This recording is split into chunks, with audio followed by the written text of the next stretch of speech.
catch up on the latest happenings. So, gentlemen, it's always a pleasure to welcome the Back Alley Brass Band to Neon Jazz. Thank you for taking a minute out. Hey, thanks for talking to us. Yeah. Great. So I saw a new album come out, which of course I was very ecstatic about.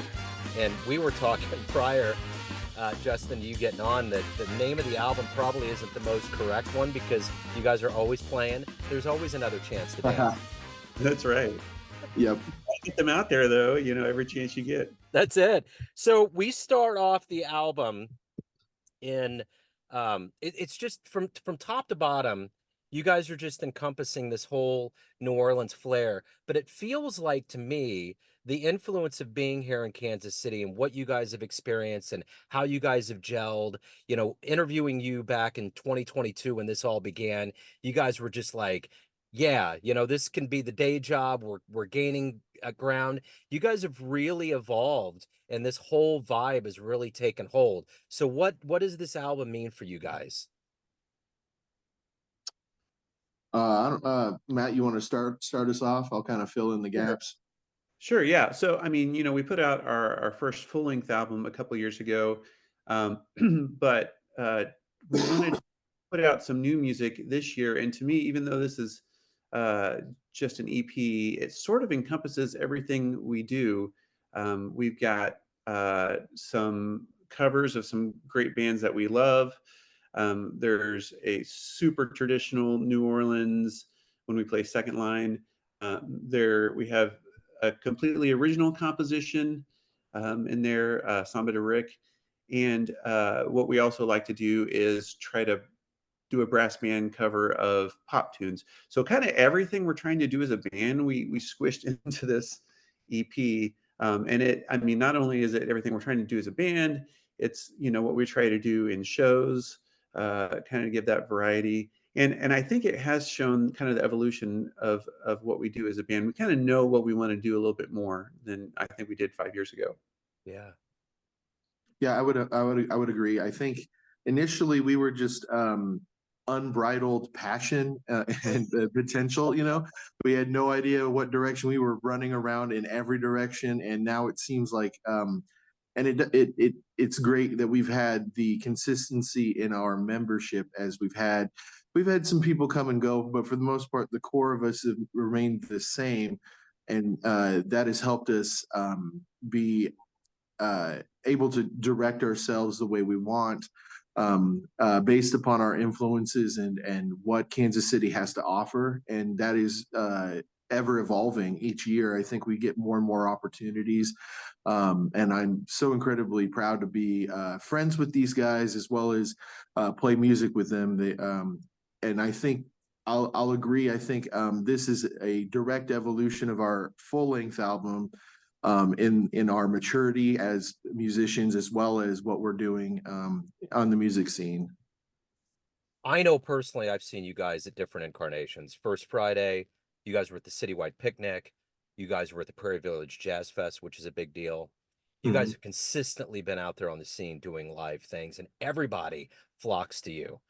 And with that in mind, you guys are getting ready to headline, not just be in, you're going to headline the first annual Lee Summit Jazz Festival.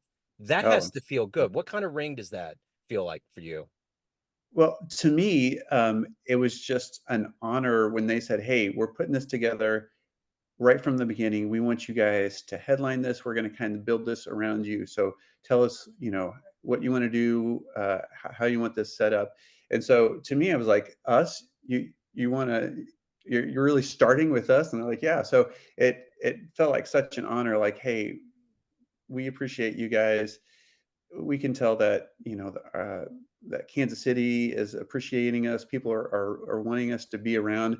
I mean, because for a while, we got to admit, we were trying to like put our foot in the door, like, hey, can we play here? Can we set up on the street? Please, somebody let us play. So now that we're being like asked, hey, we want you there, it feels really good. Yeah, kind of felt like we were Oliver just asking for more gigs, please, sir, please, and there's a little bit of that what is the syndrome where you don't really feel like you belong in the scene. I feel that Yeah, imposter syndrome. Yeah, Yeah. thanks.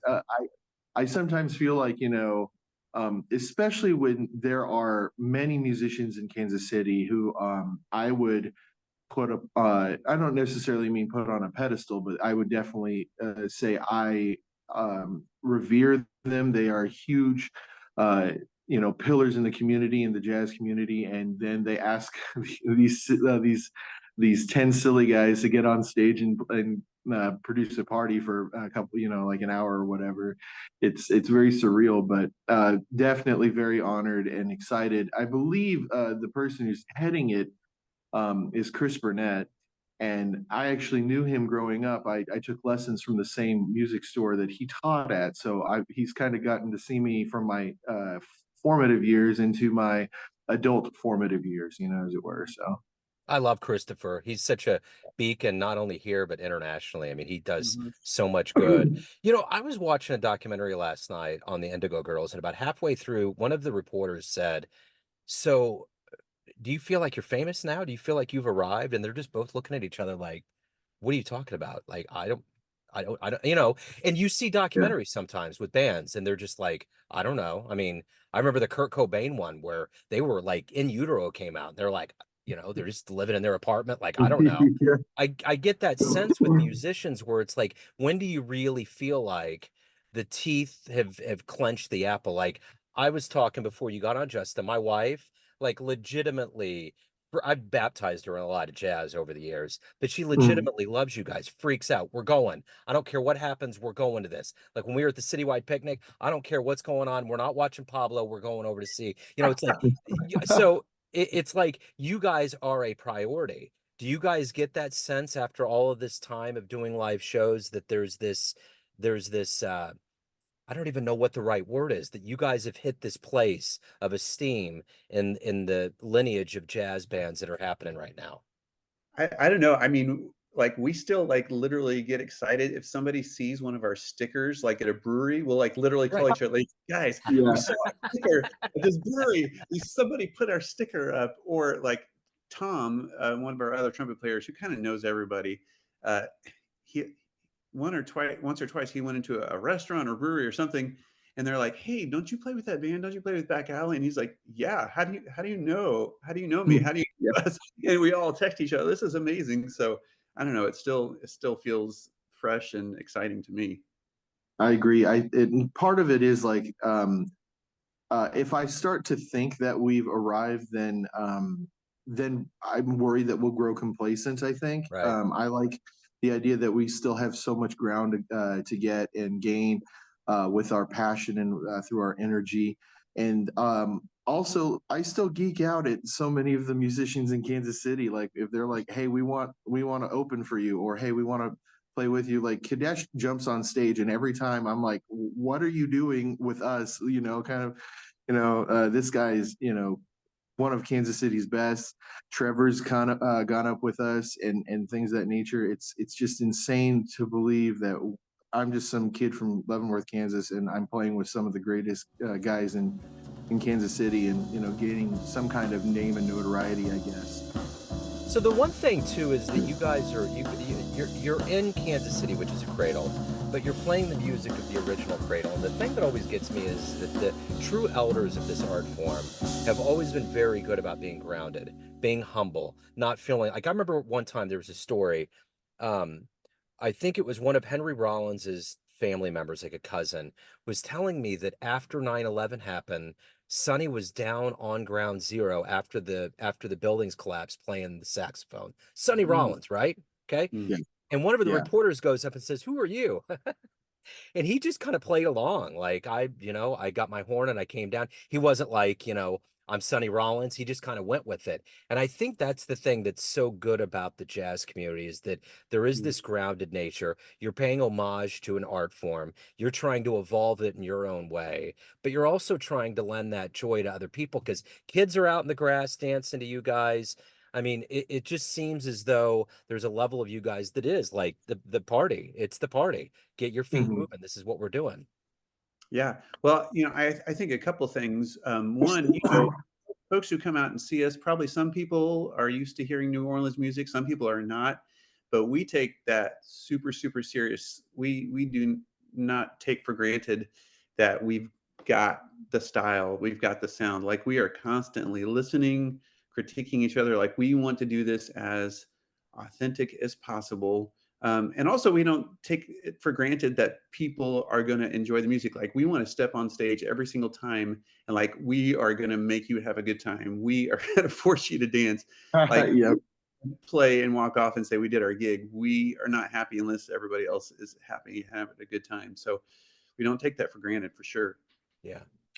Yeah, I would definitely agree. I think one of the things that I was very worried about initially is how we were going to be perceived from the genuine New Orleans community, people who have gone through and seen live music in New Orleans, or people who have come up from New Orleans who used to live there.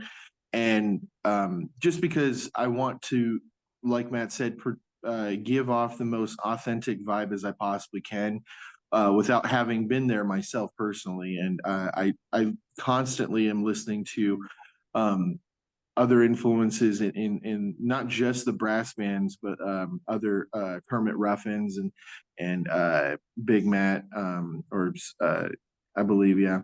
And just trying to listen to as many people as I possibly can and get as many ideas for what it means to be a New Orleans brass band. And then also paying homage to Kansas City's, you know, long history in jazz and what it means to be a Kansas City musician playing New Orleans music. You know, the one thing I keep thinking about is the Marsalis family. There's nothing more New Orleans than them. Mm-hmm. And, you know, Del Feo is really good about keeping that tradition alive. I would imagine that Winton and Branford and all those cats would have to have some level of reverence for anybody coming from a cradle like Kansas City that's continuing that tradition alive, you know? So with that being said, if you guys had the latitude when we got off this call to get into a time machine and go back in time and see any show, any jazz show live, where are you going? Oh man, gosh, that's a tough one.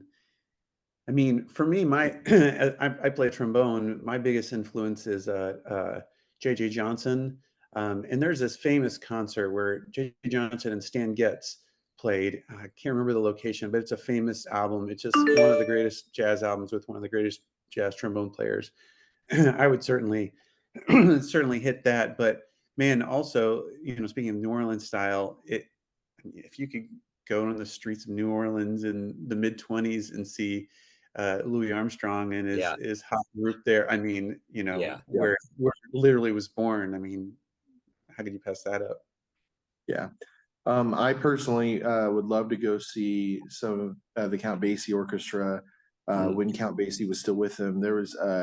He had a lead player by the name of Snooky, and his trumpeting style, um, in a lot of ways, for me, I feel is very underappreciated. He was such a tremendous jazz musician and leading the band from the back. Also with his soloing style, he played with such finesse, but in a way that felt soulful. There's a particular chart that he did live. I'm not sure what year, but you can find it on YouTube. It's of a song called uh, Who Me, I think, and he plays a solo in a derby, and it's just tremendous just to listen to. It feels like he's speaking directly to you through his horn. As far as anything New Orleans related or brass band related, I Matt and I actually went to a gig of Youngblood brass bands in Lawrence. I would love to go back and watch that again, knowing what I know now, having played or being a person who's actively playing that style of music, just to see what I would learn more from that night. That was such a cool night. Mhm. So Love Somebody, or I'm sorry, that's the beginning of the, so the Last Chance to Dance 5-song EP begins with Love Somebody, ends with the New Orleans anthem of Second Line. Mhm. So if anyone wants to properly pick this up, and I got to say, the album cover it's like all these decades come back to being hip. It really feels 80s, Yep. right? Just has that whole vibe to it. But it's the vibe what you guys are doing. I mean, everybody's up and moving and it's colorful. So it's Yep. great. Well, the guy who did our art, Sheldon Kuhlman, he's amazing. He did the artwork for that. He also did the artwork for. We partnered with Double Shift Brewing the last couple of years on a beer, the back alley black beer, and Sheldon also did the design for the can. So Cool. he's a terrific artist. Right on. So if anyone wants to pick this up properly, obviously at a live show, more preferably at the Lee Summit Jazz Fest, but if anyone wants to pick up this album, if they want to get tickets to Lee Summit Jazz Fest, anything else going on in your guys' world, let's dispense the good business. Sure. So, I mean, our website is a good place to start, backalleybrass.com. You can see a list of our shows. There's a link for our store where you could buy the album, buy t-shirts, stickers, stuff like that. We also post everything we do on Facebook and Instagram. Just search us there. Those are great spots, but we keep that stuff pretty updated so they can find that. Excellent. Yep. Our next gig, Boulevardia. Okay. So that's Yes. something huge we want to. This is our third time going. We have we've been getting better and better spots. And that's another wild thing to think about. Like how. So we're playing immediately after Big Frida on the Fountain stage Saturday night at 7, I believe. Right on. Well, gentlemen, thank you so much. I'm digging the new album. I always look forward to seeing you guys live. Can't wait to catch you guys in Lee Summit beyond. So keep doing the good work, man, and we'll catch up down the line. Thanks, Joe. Appreciate it. Yeah, Yes. thank you, Joe. Cheers. Thanks, guys.